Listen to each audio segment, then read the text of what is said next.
Welcome back to episode 7 of What's the Story. My name is Tommy Heffernan, veterinary consultant with Precision Microbes, and this evening we're in Sligo. We're just going to have a chat with somebody who I have great time for. He's a dairy farmer, Christopher Tuffy. I've chatted with him before.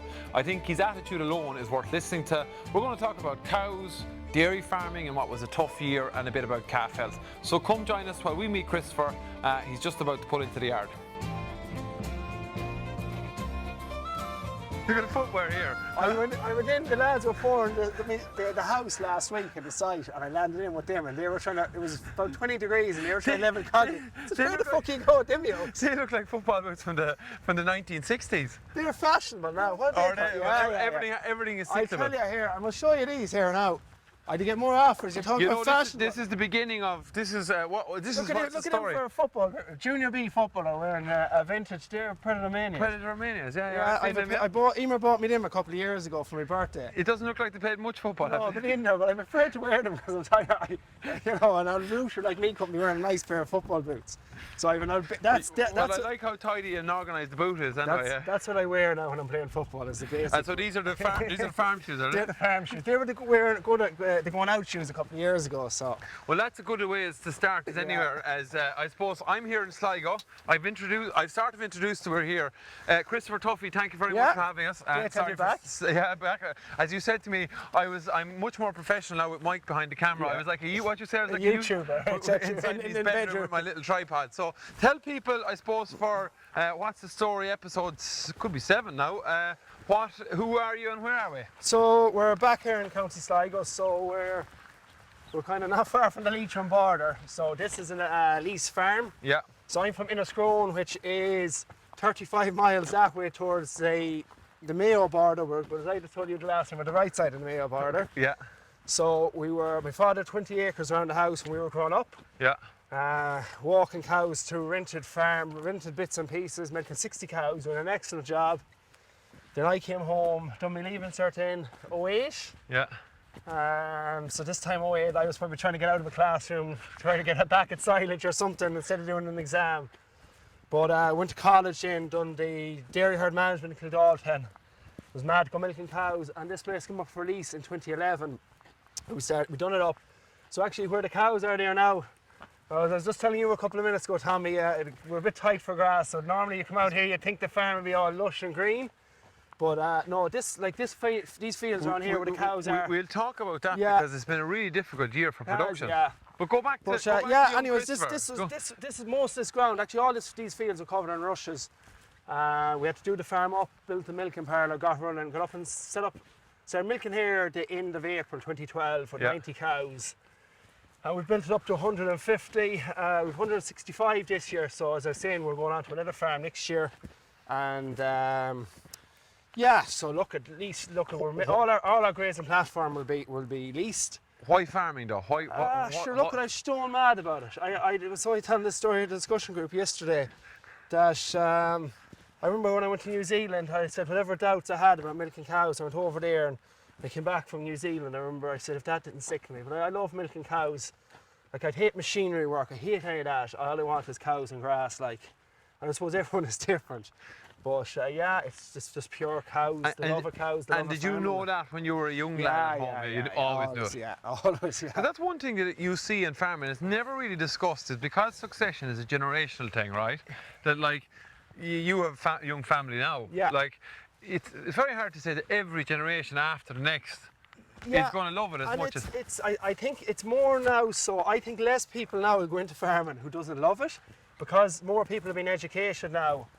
Like the educational thing is there. I think previous generations maybe felt like they had to come home and farm. Yeah. Where maybe my generation now, where everyone talks about the amount of people who's not getting into farming now, or people who are going away. Or the demographic is older. I think the people who are getting into cows now and milking are doing it for the love of it more than anything else.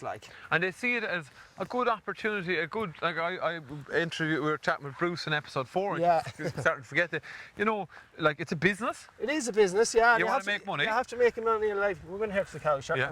You want to make money, and Well, I'm just conscious the mic now doesn't trip over when you. Or the wind with the mic.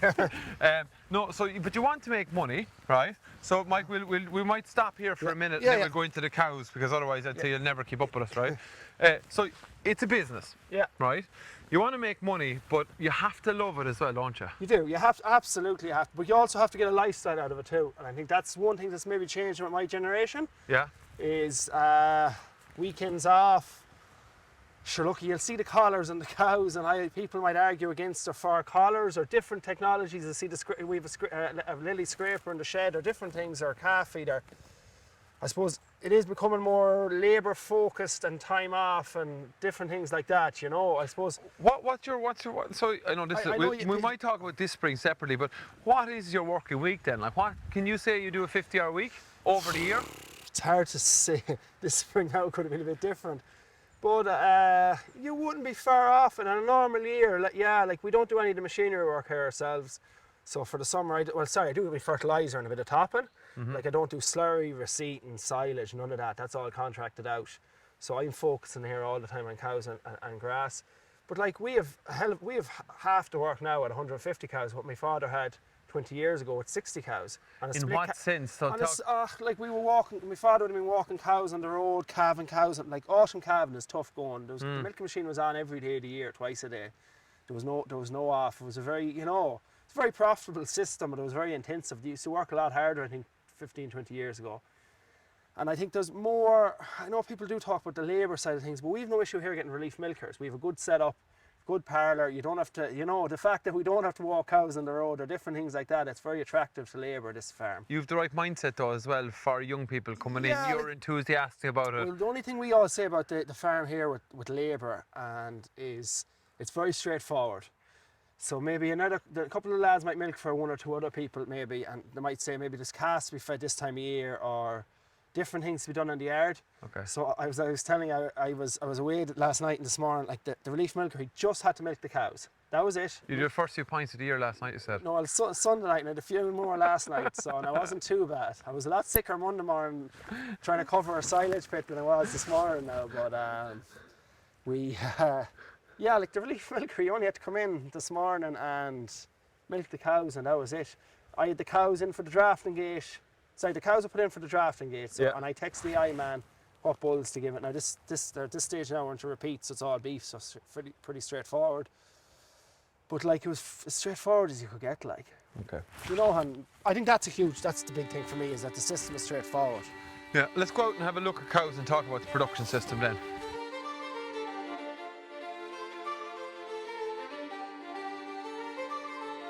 Before we talk about the cows, let's talk about this farm and this season. So start with this farm. Give people a little bit of background on why this is. Mike is going up and down there. The camera's going up and down. He's now sank. He's now stuck. Right. Talk about this farm in particular. What are the challenges here? Actually, look, as you can see, even where we're standing here, it is a wetter farm. Yeah. And we find there's a huge variation between the best and the worst years. Okay. So last year was a real struggle. Like it was mental how bad last year was. And in a good year, a couple of weeks, the thing changes. I suppose what we found about this year now is we have never really hit a high so far this year. And I'm just wondering, is a residual effect nearly from the spring? So we haven't got them big growths we always get through May. We haven't hit them 80, 90s where we're taking off a load of surplus. The grass is just not growing. Grass hasn't, the wetter paddocks haven't kicked on the way other years. And it's like there wasn't the sunshine in May, and like it was 6 degrees yesterday morning. What today is the 6th, 7th of June? Yeah. And it still we haven't gone into big temperatures for a consistent length of time this year. No, ground has dried out. I know we're standing on a wet spot. Standing in the ground isn't. But Christopher, can I ask you a question? Because someone said to me, is this an effect of when fertilizer went up, that usage went down? And maybe everyone was saying, God, we didn't need as much fertilizer. Or is this a residual effect of that? I don't think so, because we don't have an outblock here. So the whole farm is obviously 35 miles away where the heifers and calves are kept. Yeah. So we keep all our slurry here in this farm. Yeah. So we are getting enough P and K on. So you think it's more related to temperatures? I do, yeah. But if it's 6 degrees, grass is not going to grow up. And look, this is a field here that should have been topped this rotation. I plan to bale this paddock. Yeah. But because the weather's been so cold, and as I was saying, I'm back feeding a bit of silage.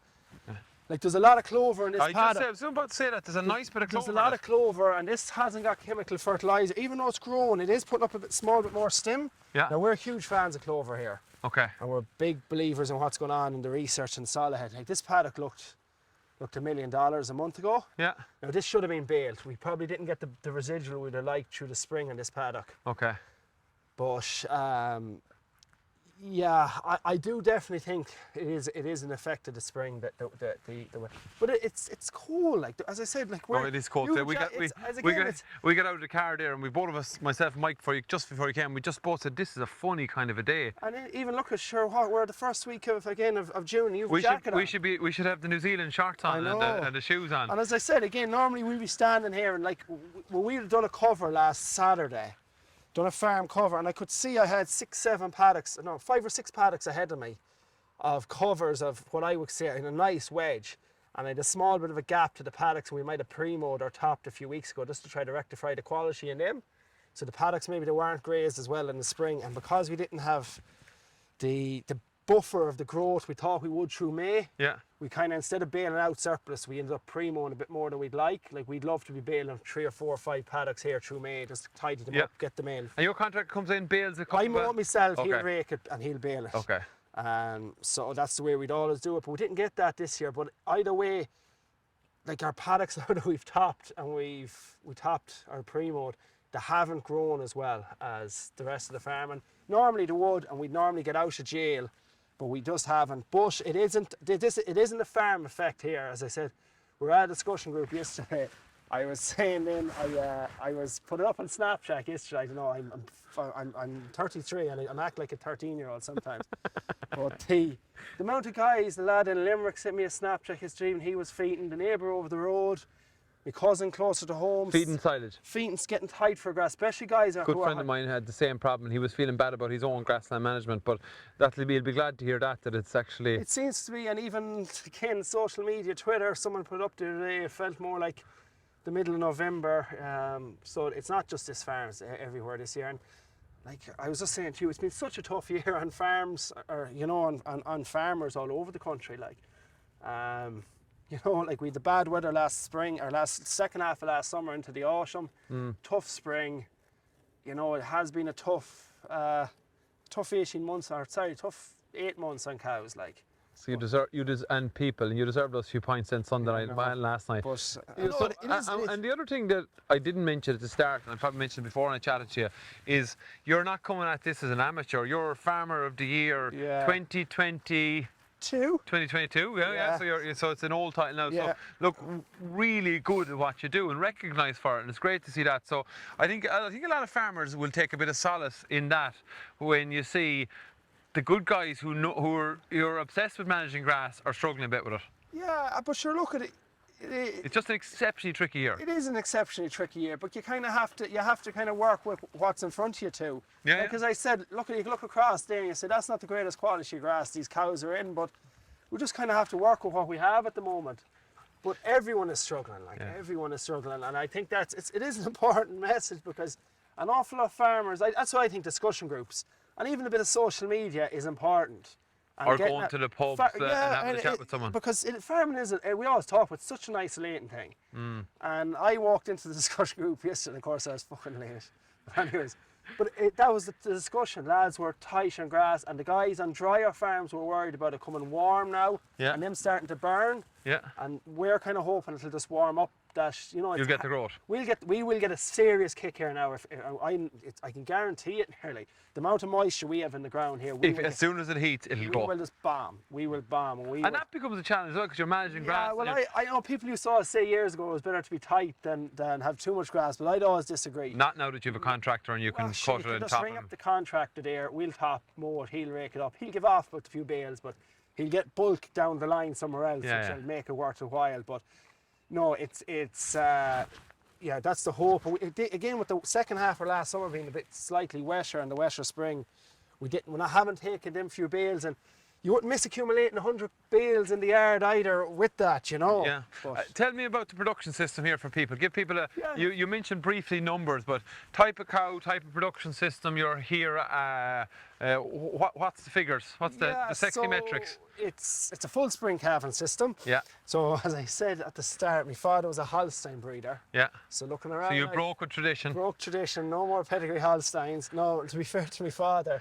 I came home and I went to New Zealand in 2009 and we just started dabbling that time in crossbreeding, which was nearly unheard of at the time for a Holstein breeder, right? Which was gas. And he was open to that? Oh sure, he was the one who pushed it originally. I suppose Ballyhaise, like Ballyhaise is actually about an hour from here, this farm. Yeah. So my father they were just starting to research on Ballyhaise at the time, and Ballyhaise is hugely important to us because the farmers all up here. So it's easy for them lads, but not for mine. Right. So we would look to Ballyhaise as your model. Yeah. So we would have gone in, done a good bit of crossbreeding, and we would have started using we went away from maybe the traditional extreme Holstein, and would move down towards the higher EBI and crossbred type cow. We'd have used a lot of crossbreeding through the years, and we'd have been picking the lower percentage cows in the herd. Okay. And using them to Jersey. And I remember when we first started, we had the target of getting to 3.6 protein. We were at 3.8 last year. We were at 3.85 the last few years. Again, everyone was down. But we done about 480, 490 kilos of milk solids last year. Okay. Bit disappointing. We were down maybe 15 to 20 kilos of milk solids in the previous year. Now looking across the co-op and other co-ops, that would be pretty normal last year. Do you beat yourself up on the metrics? I have always felt that there's been a slight sea change. Some people will call it system drift now, but a slight sea change that people are not as focused on absolutely that 500.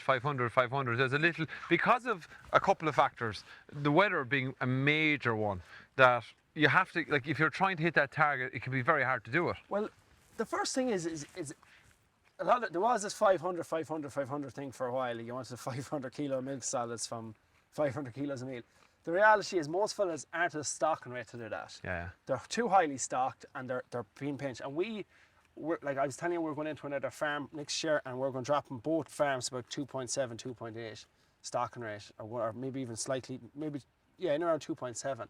The shoulders of the ear up here are just too tight. Okay. And it's the same on most farms. The amount of feed that's coming in, and I look at it, it's a huge wider discussion that goes on between outblocks and different things and bringing in silage, but we're just feeding too much feed here on the shoulders of the ear. Okay. Now I think still the cow needs to be fed, and as I said, we're feeding a bit of silage here at the moment. I seen my cover getting slightly low the last few days and I've done my grass walk, and then I seen the rumination drop in the last couple of days, which was a sign to me that. And that's new information you wouldn't have had before. Yeah.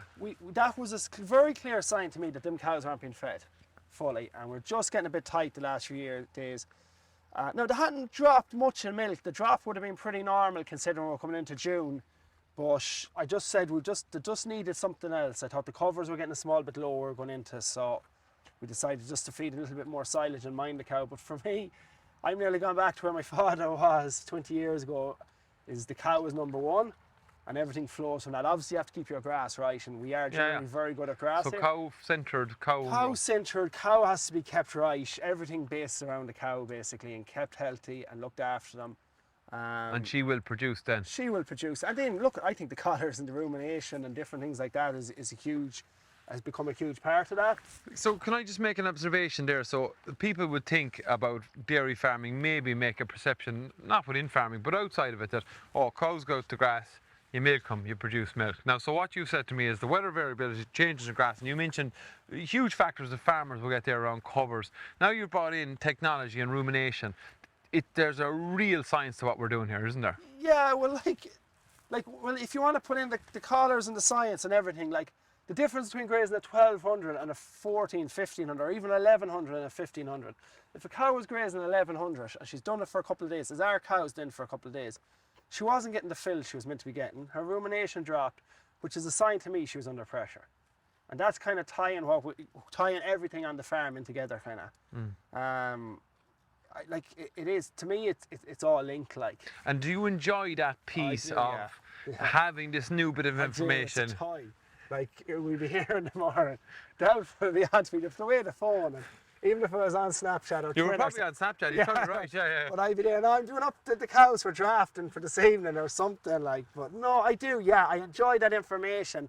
Like even the apps for the phone, the herd app or whatever, you know, you have all the information, you know the cow, when she was a bull and when she had a heifer calf, what our milk production, I enjoy even going through the cows, picking out the cows for AI, which ones will get dairy and which ones will get beef. Like, I kind of enjoy that side of things. What cows might bet top 50%, what cows are performing best. Yeah, it's like I prefer to be doing that, as I said, every day of the week before driving a tractor. Like, and that'll leave me far more money for my business and my system than driving a tractor. Like, that's the way I would look at it. That's the refining. That's the account. I'm conscious now. It's going to start. Here we are. Here raining. We'll head back towards. So we'll go back to the calf shed. Yeah.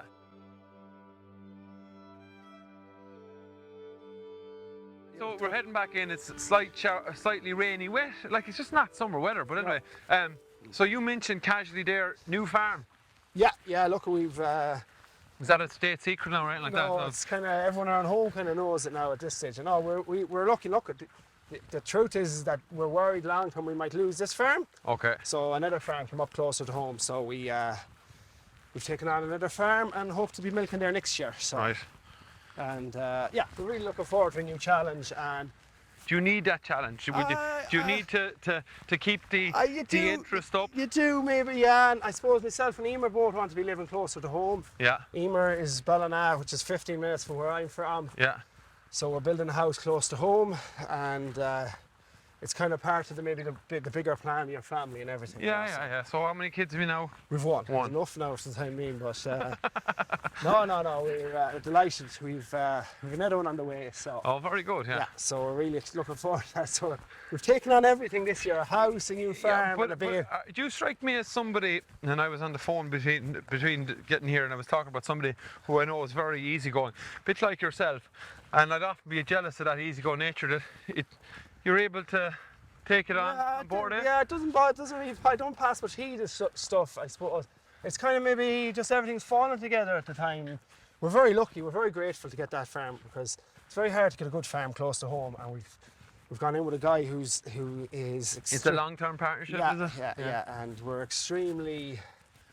They're not happy with the person we're going in leasing the farm off. And what kind of lease? What kind of lease do you mind me asking? It's a 100-acre farm. Okay. And we've a long-term lease on it, so. Will that mean more people now in the business though as well? It will, yeah, it will, but we're not going to change our system. It'll be a very simplified system. And, okay. Look, we're looking for. Look at it. There's definitely a thing where an awful lot of. It's more for us a long-term security that if we ever did lose this farm, because as I said, where we're standing actually here now, where the cows are grazing, there's a long-term proposal of a brand new road to go down through this farm. Okay. So if we lose this place, we want to be still milking cows, and that. I know we can talk about business and you want to increase your net worth and all these kind of buzz phrases and that. But the thing is, I want to be milking cows. If that road goes in through this farm, you won't be milking cows. I can't be milking cows here. So that's the primary. Like it's a bit of a cliche now, to be honest with you. But they say if you find something you love doing, you can do it for the rest of your life. Yeah. You're obviously in a lucky position that you love milking cows. Yeah. And you want to be at it for the rest of your life. Yeah, that's now it. It doesn't mean it's fucking easy. It doesn't mean it's easy. No, but it's a lot easier when you like it, when you love it, like. Yeah.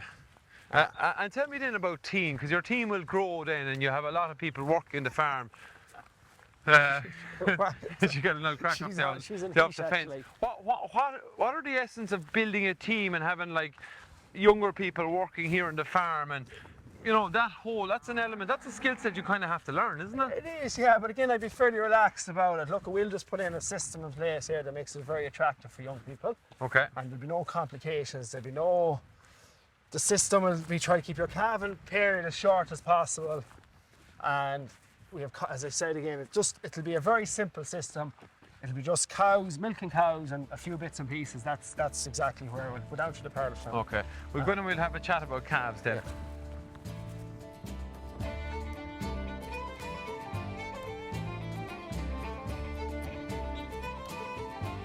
Okay, so we're in the calf shed here. Obviously, give people time perspective. You were talking outside, it's the end of breeding, it's June, it's supposed to be the summertime. Yeah. But let's talk about, most of these series we're on dairy farms, we're obviously talking about calf management. Talk about cow management on the farm? Dry cow management, maybe calf Yes. health. What are you doing? Well, the first thing we've kind of got big into is this low K silage. Yeah. Coming up to calving, and we're finding that is making a big difference. We had no retained cleanings this year at all. Very little, I'd say a handful of cases of milk fever.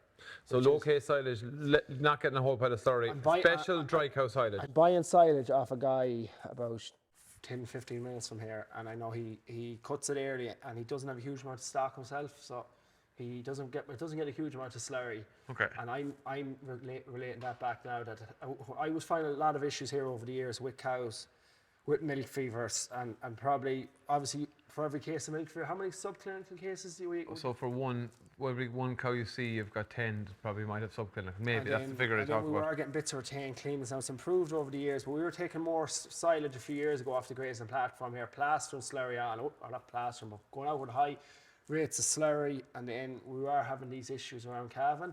But since we've gone to that system of buying in a small bit of dry cow feed and feeding it from early January on, so that's the first thing. Obviously loads of dry cow minerals, and we have one pen there in the shed, so as soon as the cow starts backing up, You batch them up and and group crab them up there. So we do group Springer pen in the shed first. Yeah.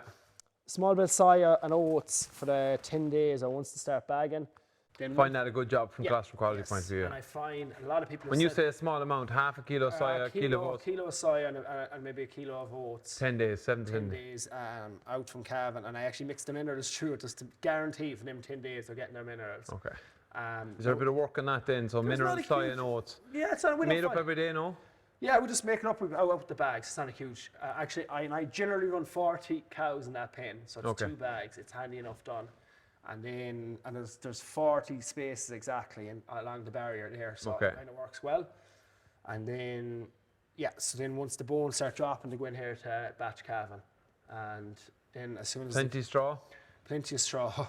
If it's available. What's yeah, we actually. Up here? No, I tell you, we bought straw about this time last year. Okay. And luckily enough, my father was tuned into it. I know. Your father's cute, isn't he? He's on the ball. Yeah. And he bought straw, and we had enough straw here last winter, and as soon as the calf is very, very straightforward.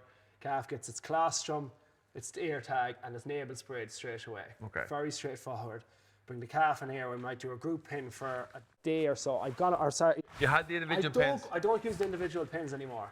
Okay. I'd be straight. I know a lot of people are fans of them. I only use them for sick calves, or calves maybe that are very slow. I just prefer, from a labour point of view.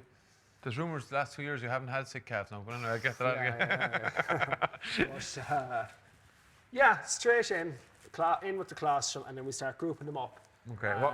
How many calves? So these are the individual pins here. These are I actually set up. Sorry, these are the group pins here. Sorry. I set up the hurdles over here. Okay. And I put in the calves, and I kind of a shelter over them, and the calves. When you say a shelter, something that goes on the top and here. then you see it over beyond. Oh, okay. Yeah. So Mike can get that like that type of shelter. So this is where they start off. It is a kind. A lot of them they either come over here to a pin with hurdles. I set up a pin with hurdles, or in here. Okay. And then they're batched in 5s. Even though they don't look that clean, that's be clean. I actually found the whitewashing the wall is a good job this year. That is a good job. And it's fierce cheap. Yeah. Talking about it. Just, to me, it maybe just broke a bit of the bacteria, even though the walls be power washed, it maybe helped put a bit of a barrier in place. And then, we keep them in here and pins. There's good drainage, obviously, in the shed as well. Drainage. And we keep the pins very regularly cleaned out. Okay. And so, do they stay in the same batch, or do they move? I moved them over here then maybe into 8, and then actually, if you think of it now, we do too much fucking moving on the cars, and then they go out into the hutches then outside. Okay. The heifer calves go home. My father goes home, and then What does he come down every couple of? He comes down every few days, and he would bring home a batch of heifer calves. So what's happening in the home farm then now? They go straight onto a calf feeder then at home. Is it just calves at home then? Just the heifer calves and the calf heifers. Okay. So that's in the home farm. Yeah, and then. And your dad's doing all that. The dad's doing all that, and then the bull calves traditionally would have always been sold off farmers. The beef and the bull calves. Fortunately, this year we got locked up with TB. Okay. And that really threw a spanner in the works because I was never set up for extra calves, and that was the reality of it. Okay. We bought a few extra hutches and put the calves into the hutches, and lucky enough, in the March we got clear. We're clear on a Tuesday, and we brought up a good few calves, and they were pretty much weaned. And were they good value at weaning? Did you find it easier to sell? No, I'll tell you, I'll be straight up honest with you. They were doing really well till 5 weeks old, and that wet weather came, and they were outside, and they probably did struggle small. But the calves, not that they struggled, but probably they didn't maybe do as well as I thought they'd do outside. We would always sell our calves here about 4 weeks old, in around that, and I think that seems to be the sweet point. Like, I don't like going to the market with small light calves, but you have to have a point where you do have to move them. And we would calf here the first week of February, and we would be moving a lot of calves there early March to Paddy's Day, in around that. We'd move a lot of them early February born calves normally. Yeah. And we seem to be getting good money for them at that age, and they're not a burden at that age. When they got a bit older, there was a lot of work with the calves. They were betting them quite regularly. I tell you what happened, it was that the weather turned very wet, and there were good calves outside. Now, the calves were perfect. They're done well. It was just there was a lot of labour with them now. And yeah, you do need a lot of space for a lot of calves. Like that was. And where does that leave you with an extra farm and facilities for next year? Yeah, again, we should be sound. As long as we can sell calves, we sound, because we're not putting any more sex semen straws into cows. So if we don't get locked up with TB again this autumn, we've got clear straight away again. I don't want to start a debate on TV. No, sure, okay. Neither of us want to. So yeah. But as long as we're TB clear, we should be sound to move calves off. And I will bring my TB test forward in the autumn, that if I did get another reactor, that I will be clear in the middle of calving rather than in the calving. Okay. That would be the plan. But there is a couple of sheds on that other farm that I will be able to utilise for beef calves rather than putting them out more calves in hutches. The last time we met, we chatted about calves and the future of, the calf is a huge part of the story. And like you said, you're not set up for bringing lots of calves to weaning. We have set up a system. The system we had was working perfect. And it was working too perfect as that when it's a very, it was very Is there easy. good demand for calves up here? Is that an advantage you have where you are? Yeah, we just seem to have no issue selling calves in the mart, and we do generally keep them. You have a good calf going to the mart, We have a decent calf going to the mart. Yeah, we've gone. Maybe didn't cover it out in the field, but we have started pulling away from the real extreme. The crossbred type cow. We're using all black and whites now. High EBI black and white. High EBI black and whites. We breed no cow under 3.8 protein this year. 3.85 protein. No cow at a low EBI. I don't think we're breeding any cow under 200 of an EBI. No cow or young cows with low PTAs for fat or protein or any cow. So we're only breeding off the top. Probably 45% of the herd now. So we're not going to breed any extra heifer. We were breeding surplus heifer calves the last few years and selling them. We're not going to breed any more heifer calves, even though we're going up in numbers. That's the point when I'm trying to. Yeah, so you are, one of the beauties about this, and I think everything is always having diversity of opinions and different approaches and everything like that, but, you are very much following the science of the Irish dairy industry, I would say, aren't you? You said about solid head, clover, high EBI. You're following that and you're getting results, aren't you? Yeah. Yeah, you're using that template of the research that's being currently national herd. You're adopting it probably a bit earlier, I would say. Would you say? Yeah, well, look at it. As soon as you see something, you'll try it. Yeah, I'll try it. Yeah, I try.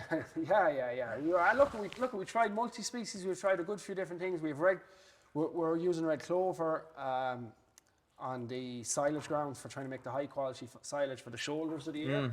And again, that's coming back to the wet spring, as I was saying. We're just finding more and more demand on that. But yeah, we're always trying to early adopters of technology. Like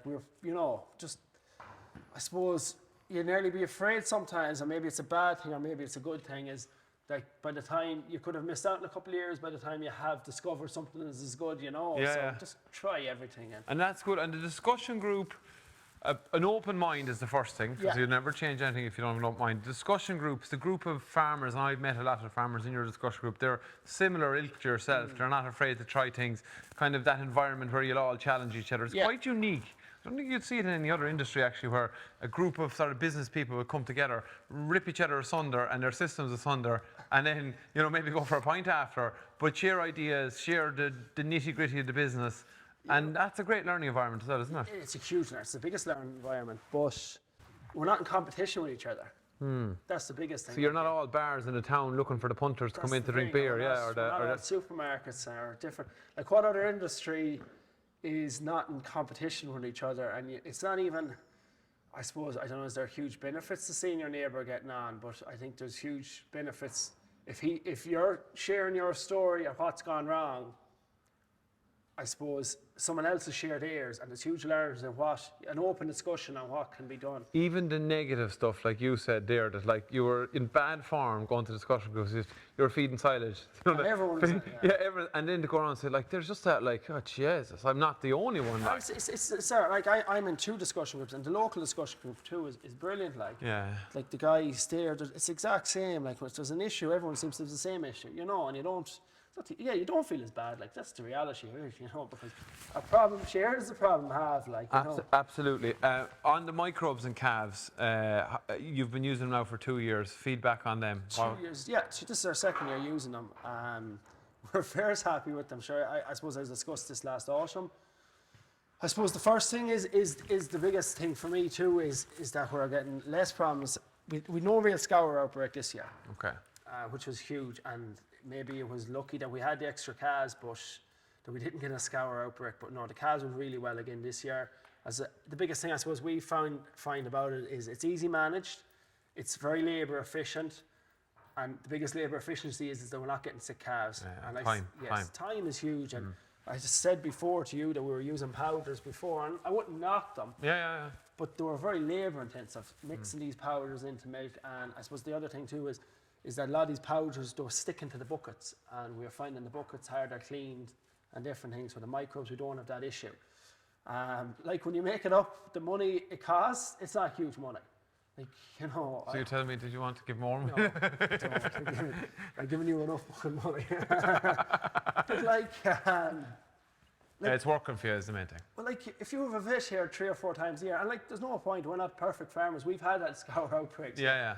I'll tell you, I was just chatting to another dairy farmer about this a few weeks ago. You know, we had a bad scour outbreak here in 2021, like, and he said he had one the same. And I said, it's the best weight loss thing you'll ever do, because you will spend hours dripping calves. But isn't it? It's very hard because the calves are getting sick. They're getting harder to manage.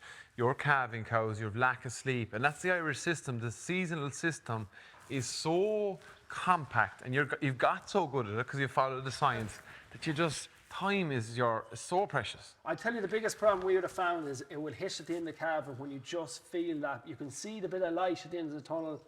Calving numbers is down to 1s and 2s a day, and you're kind of just looking forward. You're getting some sleep at night. And next thing, bang, scour outbreak. Calves are sick. The vet is here every 2nd day. You're dripping calves. You're trying to get electrolytes into calves. You're just, and it's fierce demoralising too on farmers. Like, you've come through such a tough period. Every spring is a tough period, regardless what the weather's like. You're working long hours, and you've done such a good job in these calves.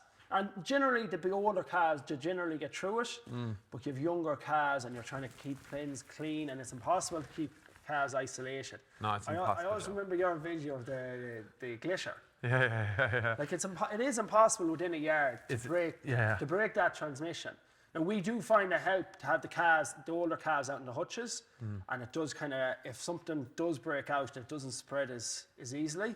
I always think about, as you think about stopping spread, and you think about COVID, and a bit of knowledge I have about viruses, and people were sitting 3 feet apart and 4 feet apart, and you put your mask on when you go to the toilet. Like, a lot of it didn't make sense because when you're dealing with viruses, it's so easy. It's so easy to spread. But the biggest thing for us, like, and we talk about this being a business, is that if you use, it's a very cheap product if you look at the return on investment on it.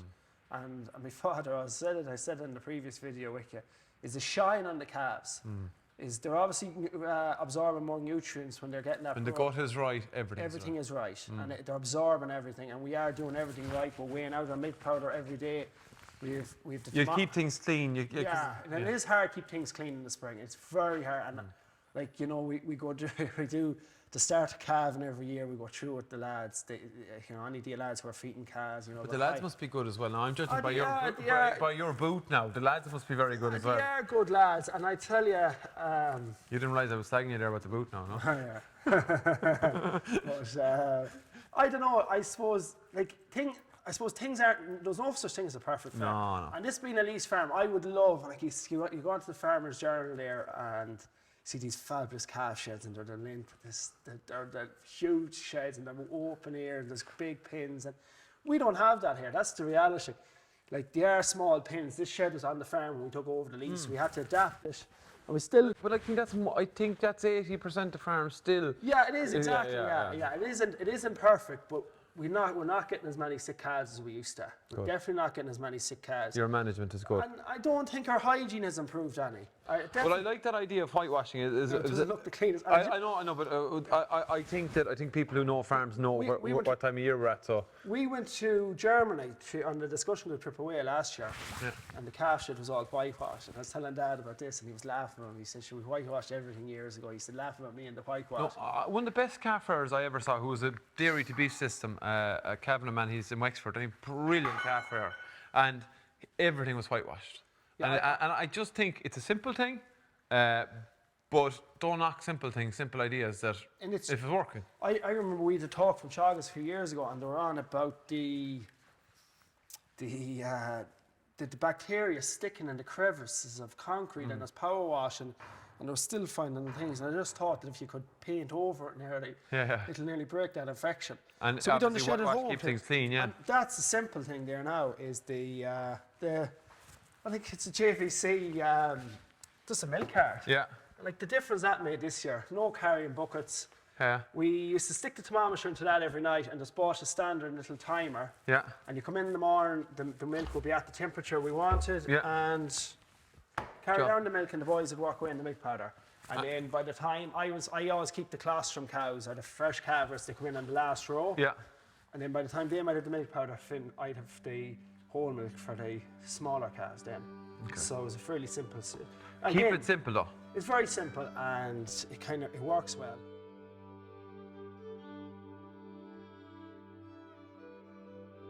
Are you still getting to follow the football this year, yeah? Yeah, I haven't gone to any of the Sligo Championship games. We were busy receiving the weekend they played Wexford. Okay. It was the first Sligo Championship game, but I haven't played much club football now. My knees are done, I think. Are they? Yeah. Game over. Game over. Well, your knees are done. What about the future of dairy farming? I'd like to get your perspective every time. A lot of conversations on, again, externally watching it look like dairy farming. Derogation is a big one. We're today's hopefully getting back to vote in the elections. Water quality came up in the elections. People zigzagging and different opinions on that. Yeah. What do you think? What do you think the big challenges are for you? Who I don't think there's as many people as enthusiastic about dairy farming as you, and I love it, right? And you love it, but you're not. You obviously see the challenges as well. But what are you keeping an eye on? Well, I think the derogation is going to be the big one. Okay. And I think. Maybe I'm being a bit too optimistic. I do think the derogation will be held for another few years. Okay. I think the rhetoric around the local election would nearly give me a small bit of positivity, especially maybe not so much listening to the debate of the Dublin. Yeah, well, there's always a slight removal there. Yes, and that would be my biggest concern, is that there seems to be a huge within policy or politicians, and at the end of the day, a lot of the people who will be making up their mind and having a vote on this have no skin in the game on it, and that would worry me. And I was listening to the debate from the European debate from the Dublin side of it last Tuesday night on the telly, and a lot of them were saying that some of the rhetoric around it, they didn't really understand what's going on. No. And these people have a vote on. Within the EU Commission. And can help drive policy. They can help drive policy. Not that we don't want to dismiss water quality. No, water quality is the big one, and I think farmers do need to obviously work on it. But I do think there's too much blame being laid at the dairy farmer at the moment. I think it's imbalanced. I think it's unfair, and we go back to stress and the spring we've come through. And I think Bill O'Keefe there in Kilkenny there had a great tweet there last week about the mental health of farmers, and we constantly feel like we're being bombarded in the wrong side, in the wrong way.